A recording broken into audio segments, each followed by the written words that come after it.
And there's something beautiful about that humility. Like instead of rising up and like, I feel like there's the pride and we snap and we're mean about it. And then there's the humility of just like, hey guys, I need some grace and I need your help. Like it just creates a beautiful thing. And it teaches our kids so much about asking for help from others.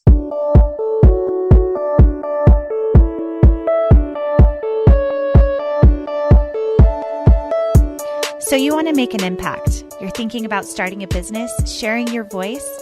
How do women do it that handle motherhood, family, and still chase after those dreams? Well, listen each week as we dive into the stories of women who know. This is Call Me CEO.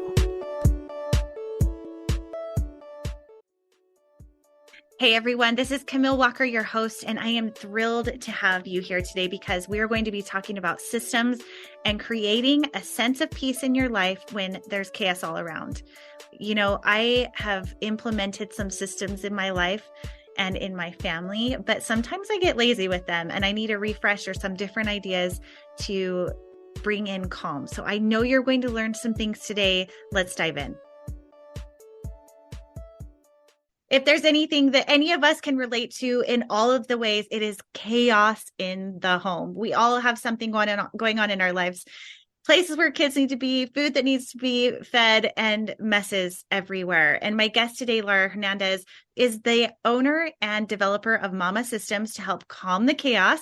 So we are going to dive into those nitty-gritty areas that we all need help with. Laura, I'm so excited to have you on the show today. I know that we're going to walk away with some major nuggets of how to keep soldiering on. So thank you so much for being here. Thank you so much for having me. I'm really excited to hang out with you. Yeah, me too. So before we get started, or as we get started, please introduce us, introduce yourself to us. Tell us who you are and how in the heck you run a household of 10 wonderful children. I am just in awe. Well, there's so many things, but we live in the Dallas area. My husband and I, we have 10 kids and 3 are adopted through foster care. And those 3 have special needs.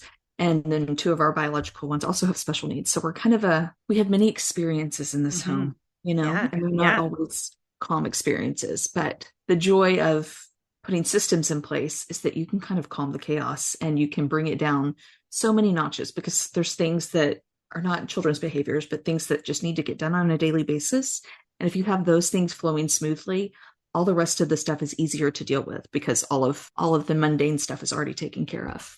Oh my goodness. I tell you, I feel like systems is the washing machine of our home universe. Like if you have a system, and this goes for business too, if you have a system in place where the kids understand it and they know it and it creates a predictability, I have found in my own home that their behavior is better and there's less confusion and there's less of a sense of what's happening next, which I feel like if your kids have that sense, that can cause a lot of behavioral issues because there's a sense or lack of security. So I love that you've developed this and are sharing that with people because I feel like that's where a lot of calm can come, is that sense of what we can expect in the home. Yeah. And I think that's also the case for moms too, because if we know what's coming and we have that predictability in our lives, even if we're people that like spontaneity and all of those things, like we really thrive on knowing what we're supposed to be doing. And so if we have a plan for all of the things around us that need to get done, we're not as stressed out. We're not as chaotic and we can respond and react in ways that are more peaceful with our kids. Ooh, I love it. I can already tell we're going to share some good nuggets here. So if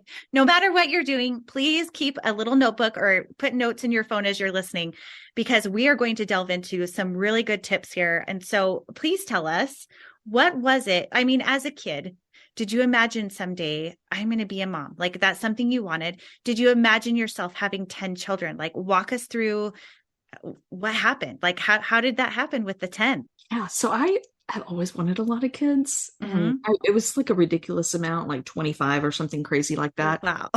We're not getting there. So to put everyone at ease, we're not going to 25. Wow. But I always wanted a big family and I just loved kids. And I remember reading one time an article from, this is not fun to talk about, but reading an article about the civil wars in Rwanda and about the warlords, like crucifying a woman and like cutting the baby out of her belly. And just, oh my gosh. I remember like at the age of 12, my heart just broke. And I thought I want to adopt all the babies and bring them all under my roof so that doesn't happen to them. And so that's kind of where my heart for adoption came in. And as my husband and I got married and we started having kids and we had our third biological, and he said, we got to hurry up and do this adoption thing because I don't know if I can do any more than four. And so we started foster care, and we had Andrew, and he went back to his mom and ended up coming back with two more siblings a couple of years later when we had two more kids. And Wow.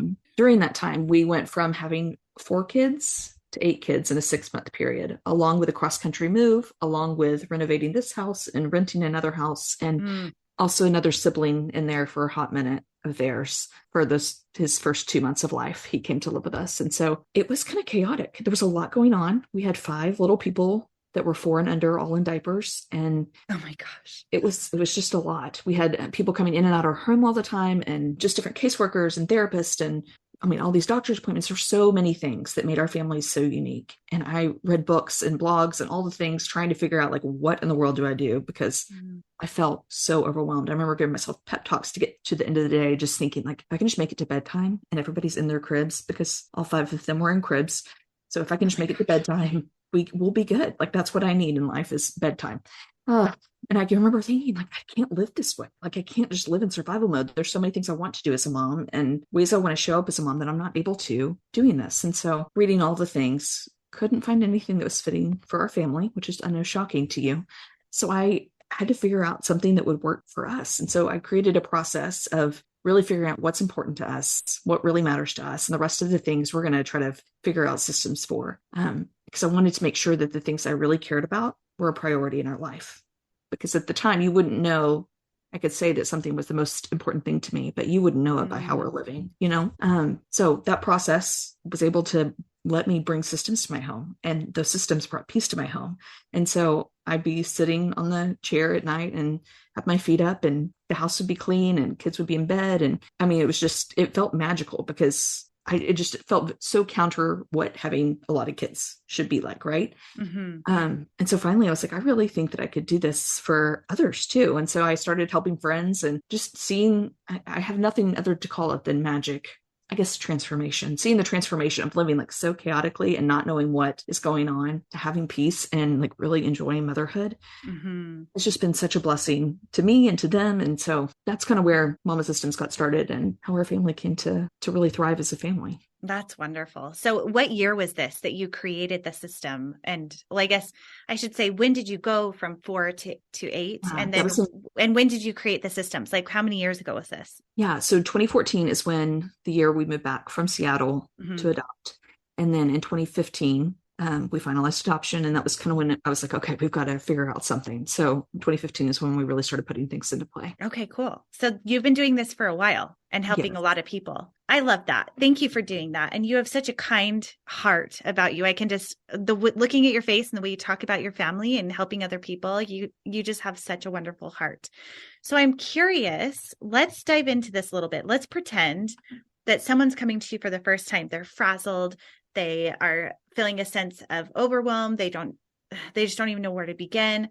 What are very common questions that people come to you with, and what are first steps for getting a process of creating calm out of chaos? Yeah, so my first step is to really empathize, just because I've been there before. I remember, just the realness of all of it when they're talking about the overwhelming and the drowning and the not liking motherhood and all of that. Like, I'm like, I get that. I understand that so well. And it's like, you could put me there yesterday, you know? Yeah. It's just such a real feeling, and having all those feelings while you're trying to raise a family and trying to do really life-giving work is not, those two things aren't really compatible. And so, so there's empathy on my part.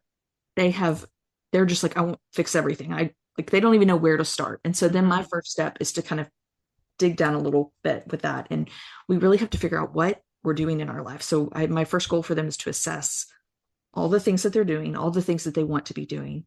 I think often as mamas, we live such reactionary lifestyles that we just go from thing to thing to thing to thing. And we're not even sure really where we're spending our time or our energy or our day, you know? Yeah. So that process of just kind of calming everything and really assessing and taking inventory of all the things we're doing is really helpful.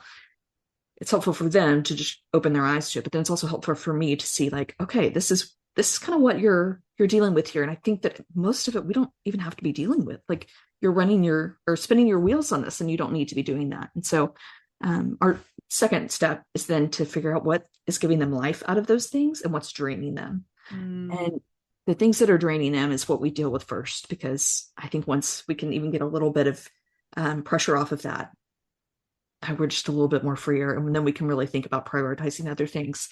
And so with the things that drain us, we want to automate, delegate, and eliminate as much as possible. Mm-hmm.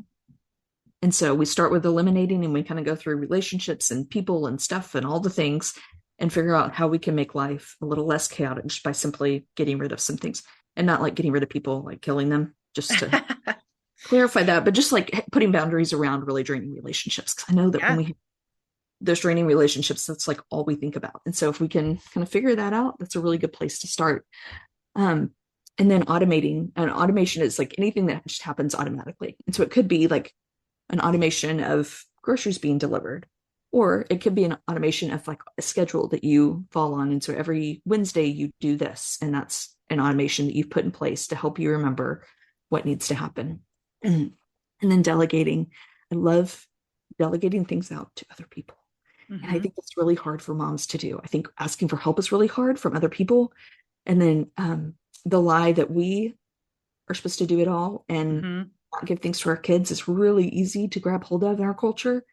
And so I have to debunk a little bit of that. But once we can kind of create a team mentality in the home and start to ask for help from our spouse, from friends, even from babysitters, and like delegating out some of those things, oh my goodness, it's life changing. Yeah. Oh man, I listen to this, and yes, every week I am talking to busy moms and entrepreneurs, especially that have a hard time of letting go. And that's why I help them to hire virtual assistants. That's a big part of what I do. And I find that this idea of women at the well, where we used to come together and like divide up tasks and really lean on each other and help each other, is lost on us because we have so many modern conveniences that make it easy to feel isolation and independence, even though we have a lot more convenience. And so it can feel tricky where we think, oh no, I should be able to do this all. I should be able to handle and hold and take care of and systematize, but sometimes you can't. Most time, and it's not supposed to be that way. So I love that you say that taking an inventory of what it is that we're doing and how we're spending our time. And does that really align with the values of the way you want your home to feel and the way you want your kids to behave or to interact with you or to support each other? So I wanted to ask you specifically, there's some pain points that I know all of us can relate to. And the first that I wanted to dive into is mealtime. That can be, oh my gosh, you guys, the witching hour of the day where you get to that late afternoon hour. The kids are tired from school. They want to snack right after school, and then they eat too much, so they're not hungry for dinner. Like there's all the things, and then everyone wants something from you. What are some systems that we can put into place for mealtime that could help us to calm the crazy? Yeah, I love that you brought up the witching hour, because that's my like biggest chunk of the day where I'm like, I see systems and I'm like, yes, that's where we need them, because it can be so much. People need to go places to practice or whatever. Yes. Supposed to be feeding people, and then so-and-so needs to be down for a nap, and you can only be so many places at once, right? So this is one of the places I feel really strongly that mamas need to have systems in, because it's so crazy. And so for us, what we do at our house is we have 5 o'clock jobs. It's very original, and that it happens at 5 o'clock. Mm-hmm. And we have a timer go off on Alexa and on my phone and on my watch. Oh shoot, Alexa just heard me. That's so funny. They all go off. And so everybody has something that they need to be doing that in that time. So I go into the kitchen and start to cook dinner. And this is simply because I kind of forget to feed my kids. Like it'll get to like 6:30 or so, and I'm like, oh gosh, we were just having so much fun, or I got so distracted doing this that I forgot to feed you guys, and we need to be in bed in 30 minutes and whatever. So it's a lot for me. I'll go in there and start cooking dinner. Kids all have assigned jobs that they're supposed to do at 5 o'clock. And so with those assigned jobs, they're doing 3 things. They're getting ready for school the next day. So laying out their clothes, making their lunch, like making sure everything's ready for school, backpacks packed, whatever. And then something for dinner. So they help either set the table or help me get food on the table or help with a meal or help hold a kid. Like everybody has their assigned little thing that they're supposed to be doing during that time. And then finally, everybody has a zone that they're in charge of. And this is, it either can be a whole room, like kind of depending on the situation, depending on the kid, depending on a whole bunch of things. Um, it can be a room or it can be an item. Like, so my son Sam's in charge of picking up Legos, and that could Mm-hmm. be anywhere from Legos downstairs to Legos upstairs. Like, Legos are his thing. And so if I see Legos on the floor, I know who to call out for Mm. her. But if I see them and I'm like, hey, Sam, there's Legos over there, he's not allowed to come back and say, like, I didn't make that mess. I didn't, within reason. Well, our goal here is teamwork. So even if he didn't make the mess, I expect him to clean that up. Mm-hmm. So I'm like, we're all just pitching in as a team. And the joy of this is that while I'm in there cooking dinner, everyone is doing what they're supposed to be doing and we're all working together. And the beauty that happens because of that is I don't feel bitter. I don't feel ticked off that they're in there making Mm-hmm. another mess after I just cleaned up that room and I'm trying to feed them and I'm trying to, like, I know this is like evil, what's going on inside my head, you know. Not evil. This Um, is so relatable. Are you kidding? Yeah. very, I know that it's typical, but I'm like, so just like the feelings of like resentment and bitterness have like dwindled down so much. And so we can all be working together as a team. And it's just really beautiful. I am stealing this idea today. Like this is, I love it because I have done systems in the past. I've done weekly chores. And let me just say, I feel like there have been times where my kids will be really good at doing a system. And then either I get tired or sick or bored of it. And we just have to reshuffle things. But I love the idea of 5 o'clock jobs that like the alarm goes off, everyone pitches in, and it's a time that it's this community teamwork effort where everyone is doing something to help. Can you give us a few more ideas of what other 5 o'clock jobs your kids are doing during that time? Yes. So my 3-year-old is putting the forks on the table and he's finding, we have 2 Roombas, and his job in the morning is to start the Roombas and his job in the afternoon is to find the Roombas and bring them back to their chargers. If they get charged or not, that's a different question, but that's his job, is to go find the Roombas. Yeah. And then have another one that's puts drinks on the table and make sure like water bottles are filled up and that everybody has a drink. My daughter helps watch the baby for me so that I can do what I need to do. There's somebody unloading dishes so that way we can load dishes once dinner is over. We take out the dog. I have a kid in charge of like picking up toys in one room, straightening up the cubbies in another, putting I batch work their lunches. And so they're all already made and in the freezer. But the kids are then in charge of grabbing it out of the freezer and putting it in their lunchbox and putting it in the fridge for the next day. So shoes, glasses, clothes, everything needs to be by the door because I don't want in the morning, like that afternoon job time is like our morning time is very dependent on our afternoon time and if we can make that happen, right? Yeah. So having shoes by the door, having glasses and clothes and the appropriate clothes, like a jacket, Mm-hmm. if they need a jacket. Having all of that right there is really helpful for not only them, but for me. So I love it. So what do you do about cleanup afterwards? How do you make that a team effort for after dinner time? yeah, so 3 of my people have, instead of like a 5 o'clock job of getting ready for dinner, they have it as an afternoon job or an after dinner job, I guess. I'm so sorry. And so one wipes down the table, one clears it and puts away food, and then the last one loads the dishes. Mm. And what do you do? How do you keep this all straight so that everyone knows what they're doing? We keep it the same. Consistency is key here because what happens is as moms, we forget who. Yes. Like, we switched jobs last week. I don't remember what you were doing this week. I don't. Okay, fine. Go play. Like, just leave. I don't, Yes. like, it just quickly falls apart if we're changing it too much. It's too much for us to remember. The kids start to argue about whose job is what. I did it last time. It's your turn this time. Like, we're not doing that. We're keeping it the same. And we have like a good, at least a semester or school year or summertime that we're like keeping it the same. Yeah. So it's not like every other week we're switching or every other month. We're just keeping it the same. And that just helps so much with our decision fatigue as well. Yes. Oh, I love that. Do you have it written on like a board or something so you know who does what from the get-go, or like how do you start that system? Yeah. So for my kids and for people who like my clients and stuff, we create little charts that just have very clear expectations of the kids. And this kind of serves as a contract of like, hey, this is your responsibility as being a member of this family. Like, you eat here, you live here. I mean, everything is provided for you under the sun, everything you possibly want and need and everything. So this is what we expect of you. And for the most part, it's not strenuous stuff, right? Yeah. We're not Yeah. talking child labor here. It's like Sure. the morning stuff is a lot of just hygiene things that I need them to be able to really have down before they leave for college, you Mm-hmm. know? Yes. So let's talk about, okay, so we covered mealtime a little bit. What about meal prepping and meal planning? This makes me so happy. I want to tell you about this app that I have, and I need to start getting paid for them, like, or by them, because I'm like telling everybody about it. I think it's the greatest thing in the whole world. It's called e-meals, and Mm-hmm. it has absolutely changed my life.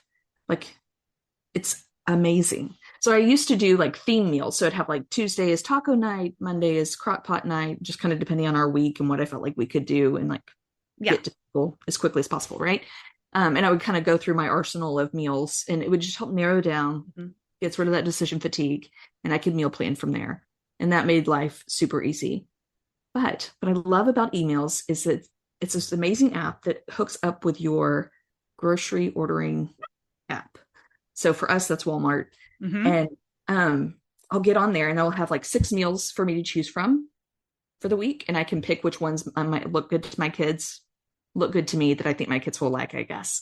And I pick those and all the ingredients are automatically uploaded to my Walmart app. And if I already have them, it doesn't upload them, but all the ingredients are already uploaded. And so then I just check out at Walmart. And so within like 10 minutes, I've meal planned for the week and have grocery shopping done. It's amazing. Oh, I It's love absolutely it. amazing. So I think everybody needs to check it out. Yes. Well, first of all, grocery delivery alone has changed my life. I'm like, anytime I take my kids back to the grocery store, I'm like, how did I ever do this for all those years? Like, it's such an incredible service, such an incredible service.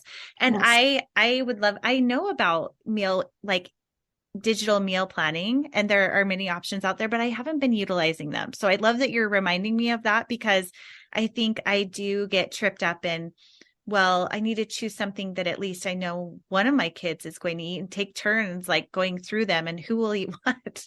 But maybe you have an arsenal of things that you like. And do you connect it with Pinterest too, or do you manually put these recipes in there? No, the recipes are already provided. So, I mean, it's really just the most magical thing because the recipes are already provided. All of them my kids have loved, which is shocking. Like that every time they're like, wow, this is so good. And sometimes I'm putting it together and I'm like, oh gosh, this is going to be the one that they really don't like. And every single one, I'm like, we've just loved the meals, which is really surprising to me. I feel like with that red track record. Anyway, um, I'm sorry, I was going to show you my app, but that's not helpful right You know now. what? You know what we're going to do for the people listening is I would love for you to send me 5 links to recipes you like, and then we can just put those in the show notes and people can, because I want to see. I think that's awesome. Yeah. Perfect.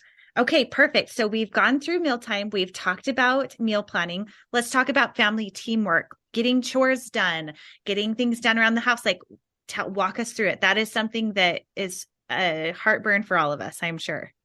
Yeah, so there's several things that I would like to say about that. So I think teamwork is super important and that mamas do not need to do it all. That chores are good for our kids. They have, I mean, the studies all over the place show how great it is for our kids, not only for now, but for future references. And like just the belonging and the feeling needed that comes from creating systems around chores and having your kids really feel like they belong Yeah. is great and that they're needed. And I think having those conversations of, hey, we need you to unload the dishes because without you unloading the dishes, Noah can't load the dishes. So Mhm. you really need to get in there and load the dishes. And they can kind of see the like how we're all interconnected, you know? And Yes. that's very much how life goes in everything, right? Like when we have a job that if we don't show up and do our part, then nobody else can do their part. Mhm. And so kind of drilling in that lesson very early on, I think is important. Um, I think setting expectations, clear expectations, and having appropriate expectations, I think are very good things. So Mhm. appropriate expectations being that I'm not going to expect my 3-year-old or even my 5-year-old really to make a bed that looks like a hotel. I mean, none of my children do I expect this of them, just to be abundantly clear, but to have like a hotel bed made, Right. right? It's just not going to do that. So my expectation for them making their bed is that all the loveys and everything would be on their bed. Like that's it. Like I don't care if it looks like the Hilton. It just needs to be picked up and on their bed. Um, and so I think having those appropriate expectations and kind of figuring out where your kids are. Because I have a kid that's 9, but her mental age is more like 4. And so what she's capable of, what her emotions are capable of after a long day of school, Like we can't expect that much of her. Like we're just putting water bottles from the counter to the table. Like that's it. And that's pretty much all we can expect. And I can also probably expect a fit every time we ask her to do that. But I know that in time she will see the benefits of that, and that she'll see the rhythm and routines that we're putting in place. Um, so setting really clear expectations with them, I think, requires us sitting down and having kind of a team meeting of like, hey guys, this is what we're doing. This is our new system we're putting in place. Here are the things that you're going to be in charge of, and kind of really making sure that they understand what they're in charge of and to what extent they're in charge of it.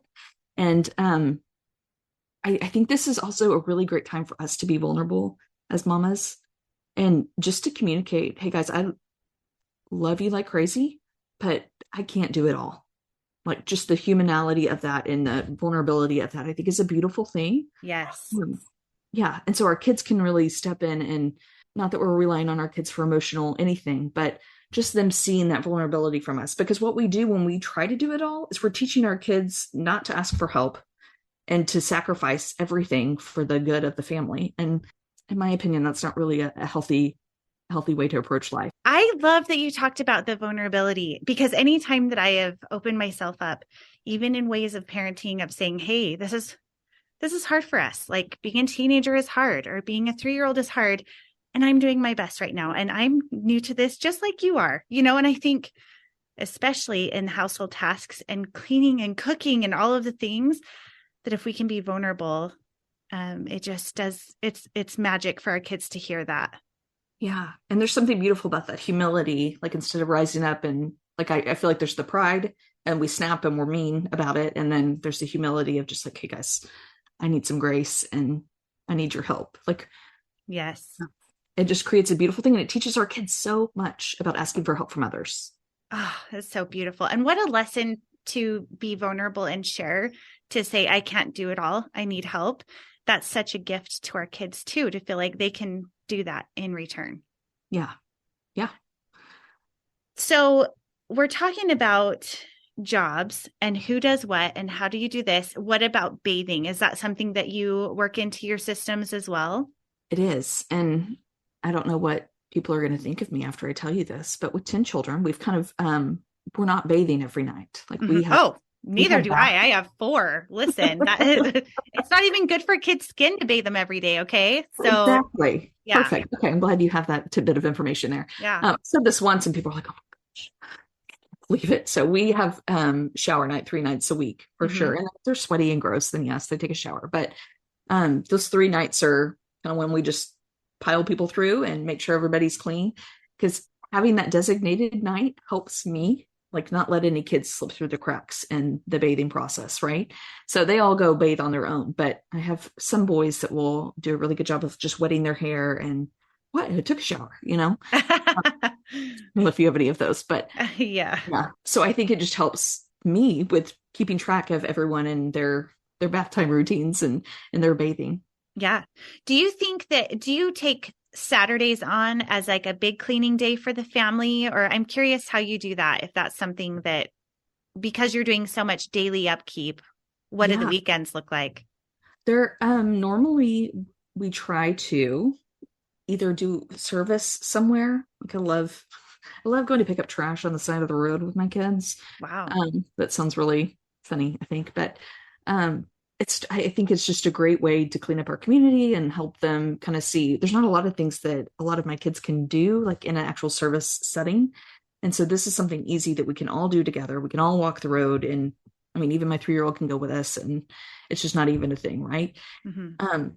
So we love doing that. And then really just hanging out and resting is kind of what we do. So we'll have a cleaning day during the week when I have a whole system for that as well. But we try to keep the weekends as free as possible.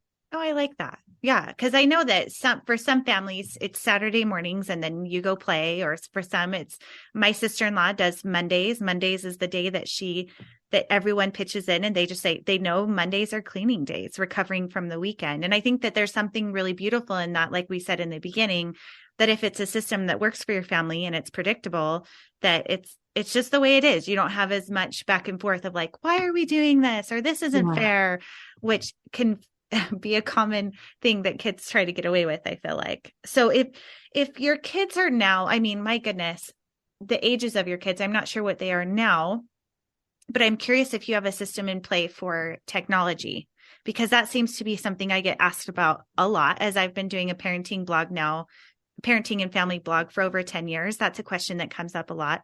How do you handle technology in the home? Yeah. So our little buddies, pretty much all of them, except my oldest, who is 16, none of them have phones except my oldest. And our goal is to really limit as much technology as possible. Mm-hmm. And how we do that is we have a ticket system that we use. And this whole system is created to lessen entitlement and have them actually have to work for their technology. So hear me say that our kids can watch shows at night. I'm like, whatever. There's times for that, right? But it's just not like an all day gorging of all the screens all the time, you know?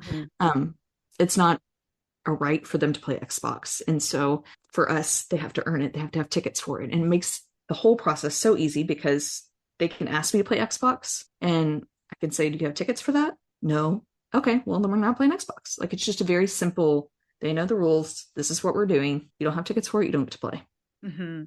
I love that too. I've done a system like that. And admittedly, I'm not currently where I don't have a system like that in place. But in the past, when I've done that, I love that it's for us. I don't have tickets, but if they ask, I'll say something like, well, did you do your jobs? Or I'll say, we have 2 jobs. You have to do 2 jobs before you get open to like open screen time or playtime with friends or whatever. And so I love when it's not just a yes or no. It's almost like you can ask it back to them where it shows that they have control of that privilege, where it's like, okay, well, one thing I love to say to them is I'll say, I love saying yes to you, but you also know what question I'm going to ask. So can I say yes to you?